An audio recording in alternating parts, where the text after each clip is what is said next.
Привіт! В ефірі програма антикорупційних розслідувань «Наші гроші». Мене звуть Денис Бігус, і зараз ми доволі несподівано поговоримо про замовні вбивства і їх імітацію. Найрезонансніша, найвідоміша подібна імітація трапилась нещодавно з Аркадієм Бабченком. Певен, ви про це чули, тому що про це чули всі. Так ось, на наступний день, після того, як Бабченко воскрес після свого вбивства, після того, як емоції дещо вщухли, у багатьох виникло питання, а чи так вже необхідно було влаштовувати подібну виставу? І тоді Служба безпеки України, Міністерство внутрішніх справ сказали, що така імітація – це стандартна практика, її часто використовують. Це правда. А ще вони сказали, що імітація – це, мало не єдиний спосіб гарантовано зібрати докази і посадити замовника. І ось тут є момент. Олександр Курбатов переглянув кілька подібних справ з імітацією за попередні роки. І це теж були гучні справи. Можливо, ви теж про них чули. Тому що за них звітував генеральний прокурор. Їх коментував прем'єр-міністр. Але що з ними трапилось потім, коли прем'єр їх коментувати перестав?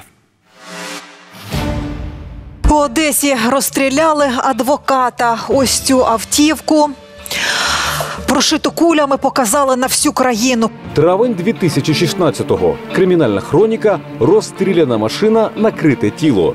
А за кілька днів новина про щасливий фінал спецоперації з імітації замаху. По 2 місяці за ґратами такий запобіжний захід сьогодні обрав Печерський суд 4 чоловікам, які готували вбивство одеського адвоката Олександра Погорілого. За 1,5 місяці до того адвокат Погорілий звернувся до поліції. Помітив, що за ним стежать. Поліція тижнями спостерігала за злочинцями, записувала їхні переговори і зрозуміла – готується вбивство. Постоянно шел диалог от посредника к киллерам, типа, что вы там, с ума сошли, что не можете поймать? Спершу взяли кілерів, потім імітували розстріл. Після сюжетів про вбивство зафіксували дзвінок посередника про те, що справу зроблено. Загалом у спецоперації затримали 2 кілерів, 2 посередників і замовника. Ліквідацією банди вихвалялися найвищі посадовці. Я дуже задоволений співпрацею з Міністерством внутрішніх справ, Національною поліцією, особливо в цьому резонансному випадку. Слава Богу, що український суд виніс рішення про те, щоб їх затримати і залишити за ґратами, і це абсолютно правильно. Літо 2018-го. Через 2 роки 4 з 5 затриманих на волі. Спочатку вийшов замовник, потім посередники, а потім і один із кілерів. Киллер, которого в машине стояло наблюдение, у которого в машине стояло все оборудование, телефоны которого слушали, который 150 раз сказал, он вышел потлатый, где-то потлатый, когда мы будем его гасить, где-то там это то. Он на свободе.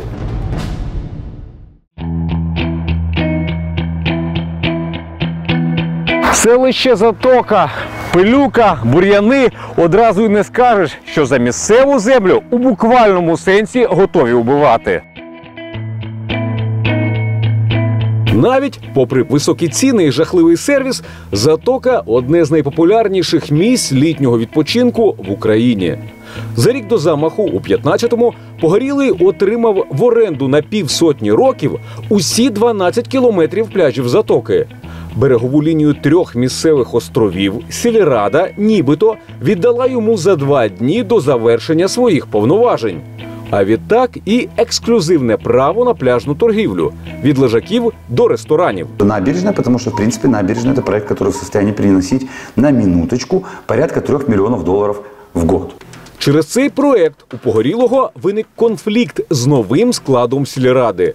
Місцеві депутати запевняли, право оренди від їхніх попередників – підробка. Я еще раз повторяю, потому что у меня нет ни одного оригинала. А это вам не нужно? А мне нужно. У відповідь адвокат розгорнув компанію з викриття не своїх земельних афер і підпалив баз відпочинку в Затоці. Я прихожу к, на тот момент, Делорке Панидзе с папочкой с голубой каемочкой. Вот с таким ватманом, со схемами, кто кому кем приходится, когда что жгли, когда передавали, кто что делал. А новообраний секретар сільради Затоки, за версією слідства, запланував вбивство. Сегодня с утра мы задержали уже заказчика, который является, давайте так скажем, должностным лицом, секретарем сельсовета Затоки. У Генеральній прокуратурі тоді обіцяли, що кількість і якість зібраних доказів дозволять швидко провести суд і дати максимально жорстке покарання злочинцям. Зібрали всю доказову базу для того, щоб в суді ця справа не змогла розвалитися. Ця справа на особистому контролі і здійснюється слідство Генеральна прокуратура України. Так що далі буде? Всі фігуранти цієї справи не зможуть уникнути покарання. Затокінська селищна рада. 2 роки тому її секретаря звинуватили в організації замовного вбивства. Але тепер він знову на свободі, ще й виконує свої службові обов'язки. Як це сталося? Ни одного телефонного разговора, какого-то визуального контакта, даже какого-то высказывания в порыве каком-то, если можно было это даже в отношении господина Погорелова с моей стороны, не было. Після імітації вбивства слідство не зафіксувало зустрічі посередників і замовника для розрахунку. Тож зв'язок виконавців із замовником базували на зізнанні кілерів. На підставі їх свідчень було викрито і задокументовано дії посередника і замовника. Потім кілери відмовились від свідчень, а суд за рік так і не розглянув докази. Натомість пом'якшив запобіжні заходи 4 із 5 затриманих, випустивши їх із СІЗО. Тепер поліції залишається обурюватись, що на волю вийшов навіть 1 із 2 кілерів. Вони були затримані, про них була затримана зброя, яка була вогнепальна, яку вони збиралися застосувати. Коли суд на прохання адвокатів пом'якшував запобіжні заходи, прокурори вже не намагалися поновити попередні. Просили продовжувати більш м'які. Схоже, обвинувачення теж втратило попередній запал. У нас у зв'язку з реформуванням органів прокуратури відбулися скорочення, а обсяг роботи він більший і більше стає. 2 роки тому затримання банди із Одеси коментували особисто голова Нацполіції і генеральний прокурор. Говорити про те, що трапилося далі, доводиться речникам. Сторона захисту неодноразово вдавалася до затягувань цього процесу. Результати резонансної спецоперації із імітацією вбивства, попри обіцянки очільників ГПУ, застрягли в суді. І замість відповідей з'являються питання. Якщо доказів було замало, навіщо так голосно рапортувати про розкриття? Навіщо взагалі перші особи країни взялися коментувати війну 2 таборів за землю? Утім, може це одиничний випадок, де просто не склалося? Дніпропетровська область майже 700 кілометрів від Одеси. Але тут також є ті, хто готовий заплатити чималі гроші за вбивство іншої людини. Вересень 2016 року. Юр'ївський район гудить. Зник один із найвідоміших фермерів області – Володимир Зоренко. Зникнення і вбивство – це спецоперація поліції, аби гарантовано викрити замовника. Імітували старанно. Мене схопили, я хватався оттуда так, потім витягли мене сюди, я хвапався, потім руку хтось мені обранив, я хватався отут, в крові було, і туфля осталась, і мене в другу машину вкинули і повезли. Ця драматична і детективна історія сталася влітку 2016 року. В ній і замовне вбивство, і спецоперація поліції, і дивопорятунок жертви. Не вистачає для хеппі-енду лише покарання ініціатора злочину.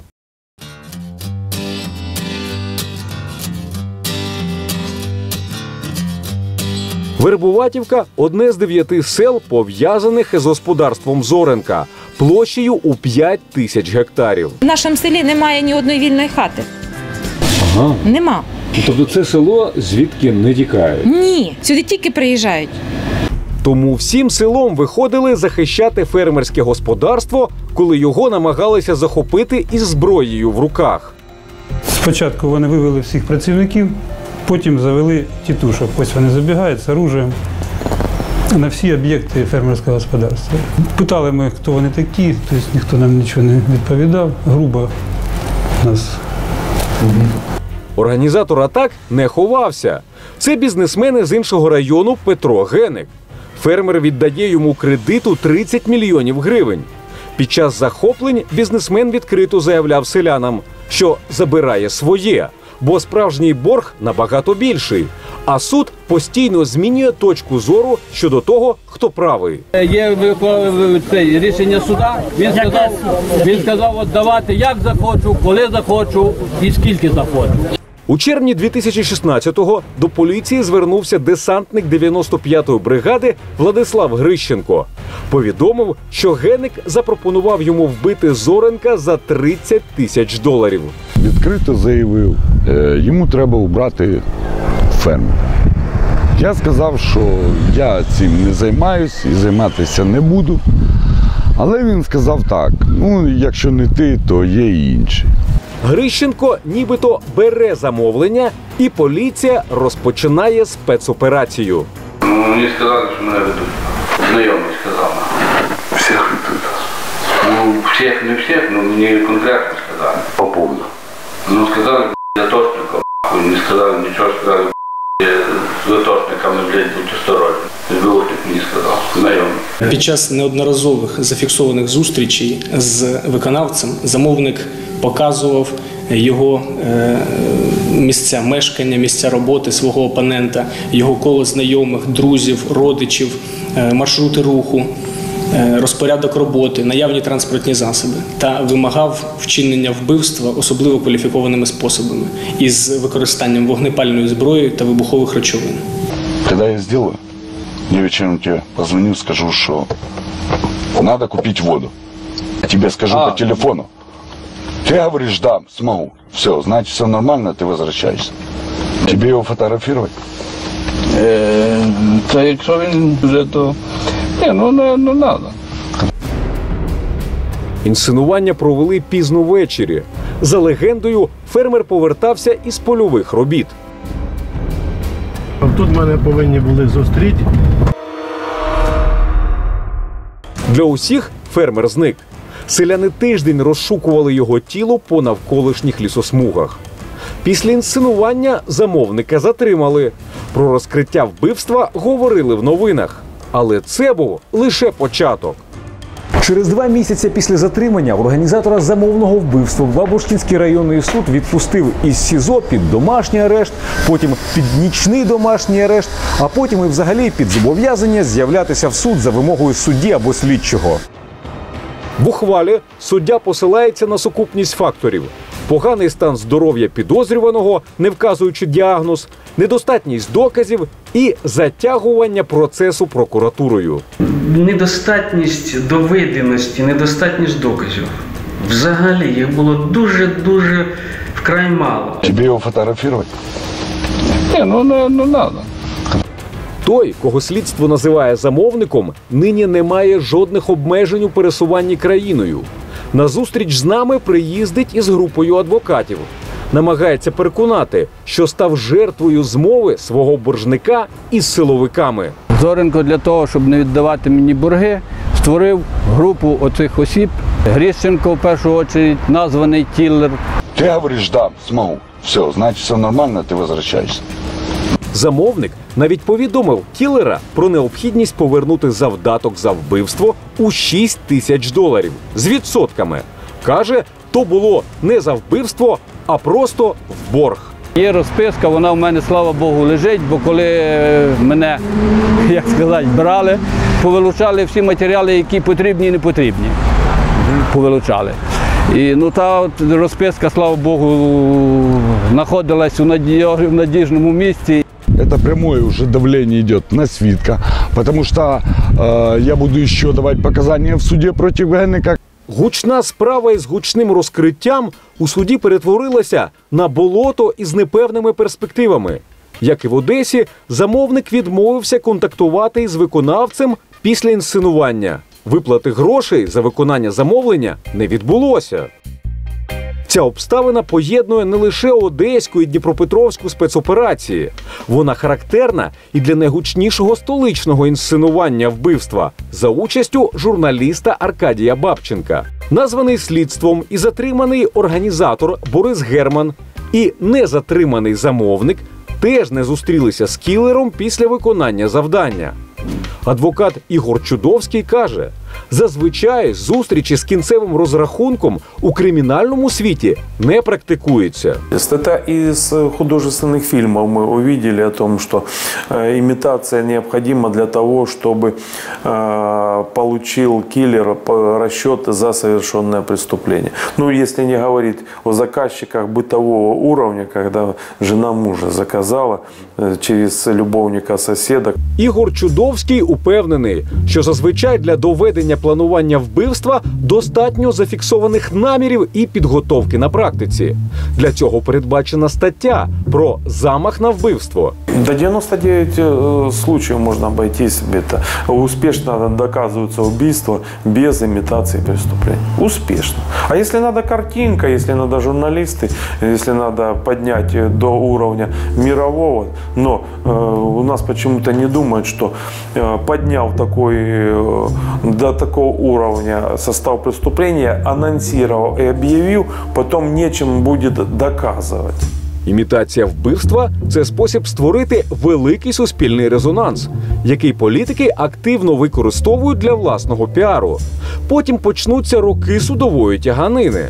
Справи, що були на особистому контролі керівників правоохоронних органів, перестануть їх цікавити. А про їхні гучні заяви за кілька років мало хто згадає.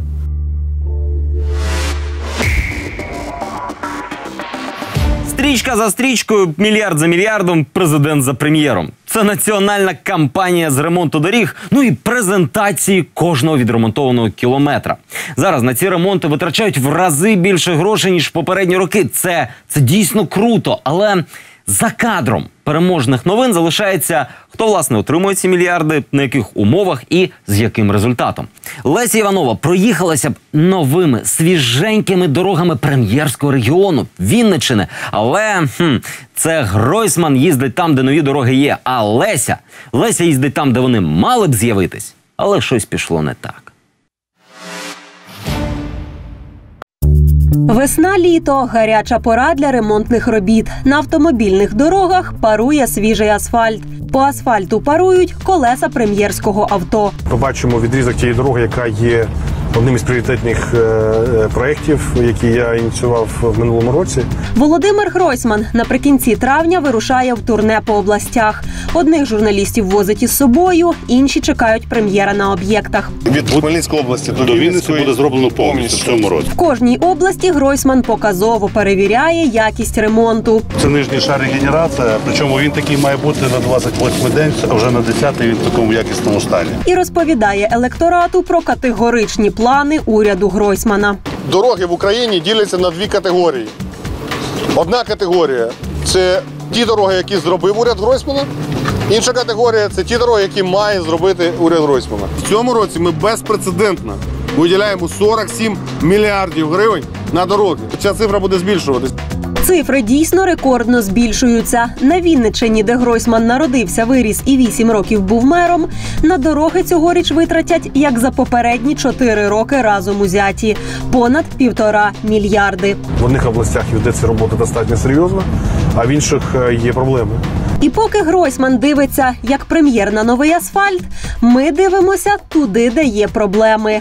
І це саме про Прем'єрську область.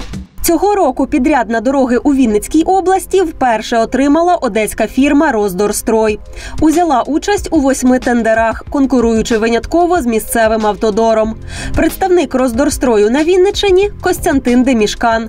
До приходу в одеську фірму він очолював той самий облавтодор. Зрештою, підряди поділили по-братськи.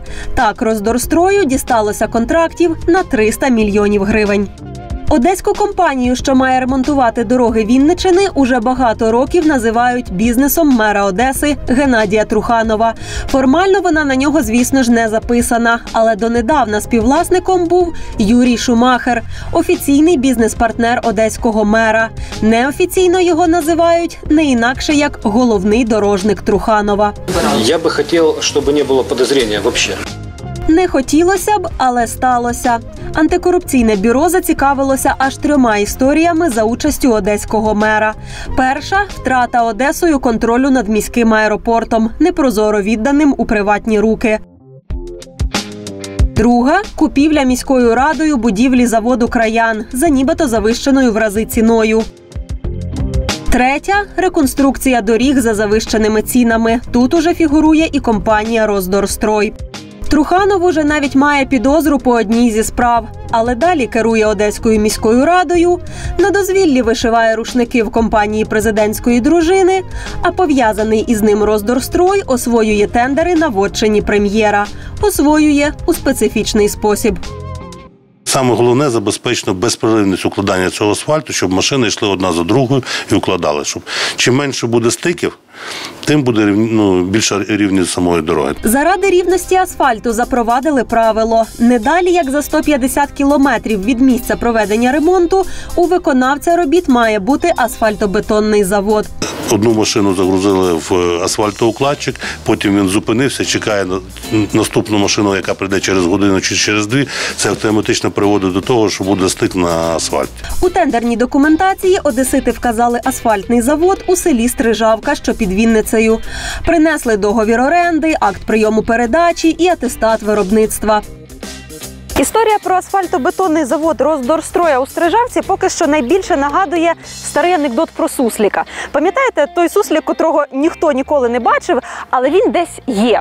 Отак і завод «Роздорстроя». Його тут, у Стрижавці, ніхто не бачив. Але по документах він є. За документами завод стоїть у селі Стрижавка на виїзді із села обабіч кар'єра. Тут уже багато років і справді є з півдесятка асфальтобетонних заводів. Але про завод одеситів не знає навіть селищна голова. І в нас немає фірми цієї, і в нас заводу такого немає. Ні будівельної компанії «Ескадор», ні «Роздорстроя» у нас в Стрижавці немає, і до нас ніхто не звертався з ним. Я думаю, щоб дозвола на викиди і дозвола на роботу, на здачу заводу в експлуатацію мали би бути, то селищна рада мала б обов'язково володіти ситуацією. Якщо немає заводу, швидко довести асфальт, як вимагає замовник, не можна. Першими ситуацію з фантомним заводом помітили місцеві активісти. Потім не знайшла ніякого заводу і поліція. До служби автомобільних доріг був направлений запит нами з пропозиціями щодо скасування та призначення нових процедур закупівлі. Тож Нацпол розпочав розслідування підробки документів на тендері. Если смотреть на карту, он располагался чуть правее карьера. Чуть правее карьера, то есть... Ниже, чуть правее, да. То есть если я вот открываю карту, да, это за заправкой «Авантаж», поворот, получается, проезжаем карьер. Да, все верно. Це директор «Роздорстрою» пояснює, де нібито стояв їхній завод півроку тому. На ділянці, про яку говорить директор, крім двох кучугур щебню, ознак заводу не видно. Хоча у «Роздорстрої» запевняють, завод там був. Просто недовго. На момент проведения тендера и на момент заключения договоров этот завод находился по этому адресу. Так вот, по состоянию на май месяц действительно этого завода там не было. В апреле месяце провели дополнительные геологические исследования и было принято решение о перебазировании этого завода. Поэтому говорить о том, что мы подкладывали какие-то недостоверные ведомости, я не могу. Утім, жодних підтверджень того, що завод там справді був, надати не можуть. Фотографии, может, какие-то? Да нет, не делали, в принципе, фотографии. Какое-либо подтверждение тому, что он там стоял в феврале?